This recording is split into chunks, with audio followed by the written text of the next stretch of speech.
tapi justru dengan video pidato Ahok yang meledak-ledak itu membuat pendukung Prabowo Gibran semakin militan dan semakin solid. Hola netizen yang tercinta, media sosial dihebohkan dengan pernyataan viral Ahok. Dalam sebuah video yang beredar di media sosial, Ahok mengatakan bahwa Jokowi dan Gibran tidak bisa bekerja. Pernyataan tersebut dikatakan oleh Ahok saat melakukan kampanye pasangan calon nomor urut 3 Ganjar Mahfud. Awalnya, seorang ibu berusia 82 tahun menyatakan bahwa dirinya memilih calon presiden nomor urut 2 Prabowo Subianto. Setelah itu, Ahok langsung menjelaskan alasannya mengapa tidak memilih Prabowo sebagai calon presiden untuk Republik Indonesia. Menurutnya, ia tidak ingin memilih seorang capres yang tidak bisa bekerja. Lebih lanjut, Ahok juga mengatakan bahwa karakter seseorang teruji saat memiliki kekuasaan. Barulah Ahok mempertanyakan apa bukti bahwa Gibran yang kini menjadi calon wakil presiden Prabowo bisa bekerja selama masih menjabat sebagai wali kota Solo. Ahok juga mempertanyakan tentang kinerja Presiden Jokowi, sehingga menurutnya saat hendak memilih calon pemimpin yang adil itu harus dilihat dari kemampuan kerjanya. Sontak saja, video tersebut langsung menarik perhatian publik hingga menjadi viral. Nah, gimana nih menurut netizen yang terhormat? Silahkan berkomentar ya. Kepada pendukung 02, lihat tuh pernyataan Ahok tuh, kalian jawablah itu. Karena Pak Ahok minta bukti bahwa si Gibran itu tidak bisa kerja katanya.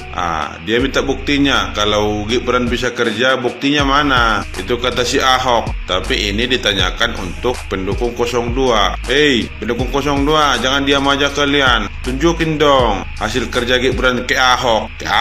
Kalau masyarakat yang lain udah tahu, udah paham, memang gak ada kerjaan dan gak ada terbukti kerja Gibran yang spektakuler lah, kan begitu. Ternyata Ahok juga sama gitu, dia pun gak tahu apa pekerjaan si Gibran selama wali kota 2 tahun.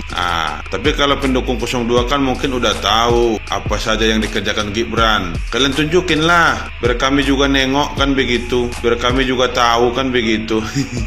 Apa yang dikerjakan Gibran selama 2 tahun 2 tahun baru. Aduh. Model kampanye yang ofensif, menyerang lawan politik, merendahkan lawan politik, menjatuhkan lawan politik, itu tidak sesuai dengan kultur budaya Indonesia. Itu hanya akan menghasilkan tepuk tangan, kebanggaan di antara kita sendiri, di dalam kolam kita sendiri. Kalau tidak percaya, cek kolom komentar di video Ahok yang merendahkan Jokowi dan Gibran. Isi komentarnya adalah sesama pendukung kita sendiri, saling bangga, saling tepuk tangan. Padahal tujuan kampanye itu adalah mengajak orang lain supaya sekolah dengan kita. Tapi justru dengan video pidato Ahok yang meledak-ledak itu membuat pendukung Prabowo Gibran semakin militan dan semakin solid. Dan orang-orang yang belum menentukan pilihan justru semakin antipati dengan kita. Saya curiga, benerankah ini Ahok ini menjadi tim kampanye kita atau penyusup jangan-jangan? Gimana Gibran bisa kerja? Buktinya begitu ya. Gibran sudah membuktikan bahwa dia bisa kerja di Solo, wali kota terbaik. Pertumbuhan ekonomi malahan mengalahkan pertumbuhan ekonomi nasional ya. 2 tahun Gibran di Solo udah jelas terbukti kinerjanya di situ. Lalu apa lagi mau ditanya? Lalu Pak Ahok, Pak Basuki menyampaikan tidak mau pilih orang yang sakit, orang yang emosional. Pak Prabowo wajar emosional karena beliau mantan militer. Pak Prabowo wajar kurang sehat karena umur sudah 70 lebih. Masalah kesehatan, saya pikir setelah jadi presiden, tim dokter kepresidenan kan lengkap. Pagi sore cek, pagi mau kerja cek kesehatan, siang mungkin juga ada cek, malam mau tidur cek kesehatan juga. Jadi masalah kesehatan tidak perlu diragukan. Masalah emosional hal-hal yang wajar dan masih di batas yang wajar. Daripada Pak Ahok emosionalnya kekalahan Pak Ahok kan karena emosional juga pada waktu DKI, jangan lupa di situ. Yang kedua, Bu Mega saja memilih Prabowo jadi wakilnya pada Pilpres 2004 ya kalau nggak salah. Bagaimana dengan itu? Gibran jelas kinerjanya sudah wali kota Solo jadi kota terbaik, kecuali kalau Pak Ahok menyampaikan bahwa peristiwa di DKI karena Ahok Pak Basuki berhadapan dengan Pak Anies, yang Pak Anies notabene didukung oleh Pak Prabowo, ya mungkin juga menurut saya karena hal ini Pak Basuki tidak bersedia mendukung oleh pasangan Prabowo Gibran. Tapi jangan sampai lupa Pak Ahok, naiknya Pak Ahok jadi gubernur didukung oleh Partai Gerindra. Ini masalah etika juga ya. Naiknya Pak Ahok jadi gubernur ini masalah yang didukung oleh Gerindra, khususnya Pak Prabowo.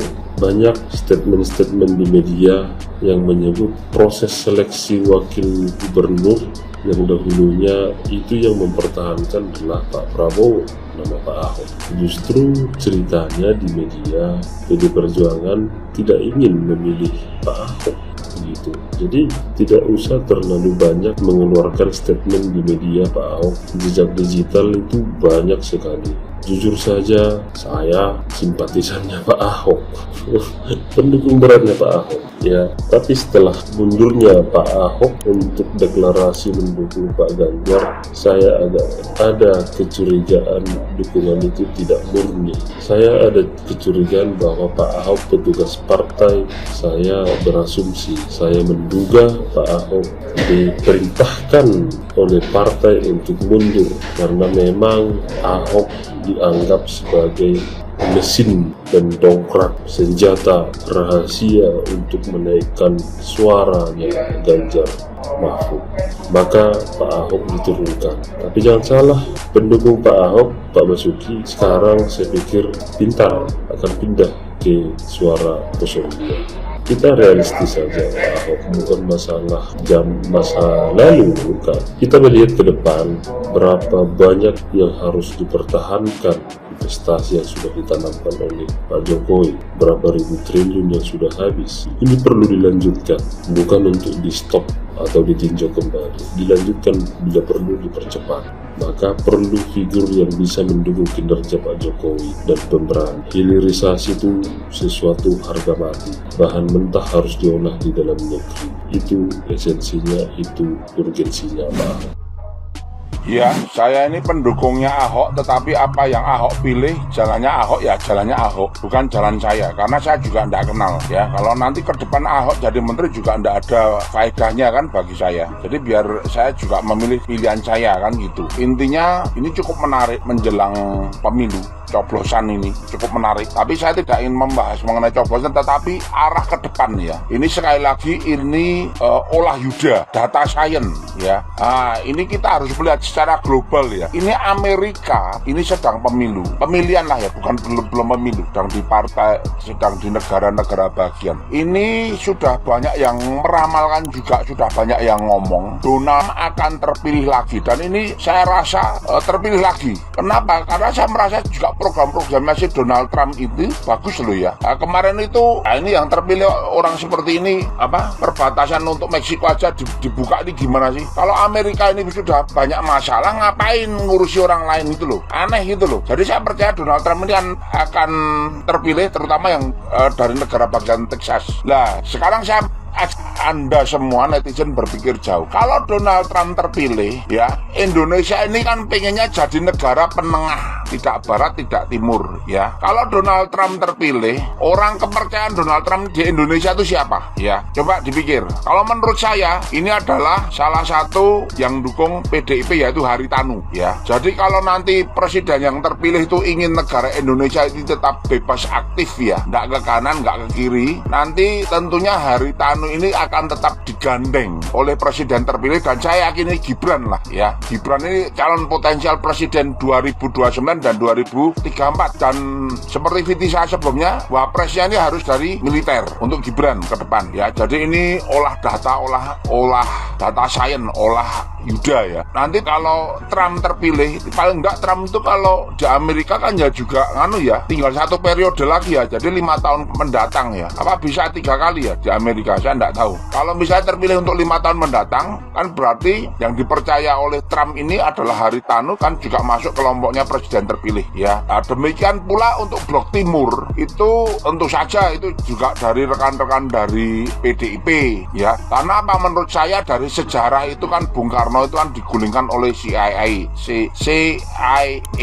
ya, itu dari yang saya baca kan gitu kan. Jadi ada masa lalu atau ingatan sejarah yang kurang enak lah ya soal presiden pertama. Jadi saya kira untuk penyeimbang itu memang bagus sekali nanti mungkin oposisinya tetap yang itu PKS, Nasdem itu mungkin di luar pemerintah ya. Nanti yang di dalam oposisi saya yakin Pak Prabowo ini akan menggunakan konsepnya Pak Jokowi yaitu merangkul termasuk apa toh? Ahok Ahok itu gitu-gitu kan juga legenda loh Ahok Alvin Lim ya. Tentunya orang-orang seperti itu kan banyak yang tidak suka, banyak pro dan kontra. Tetapi pilihannya Ahok sekarang tidak mempengaruhi pilihan saya ya kan. Saya tetap mendukung Gibran, itu aja. Jadi tapi Anda netizen saya ajak berpikir ke depan, kalau nanti Trump ini terpilih ya, Trump ini terpilih supaya Indonesia itu tetap netral ya, itu Haritanu harus digandeng. Itu aja, thank you.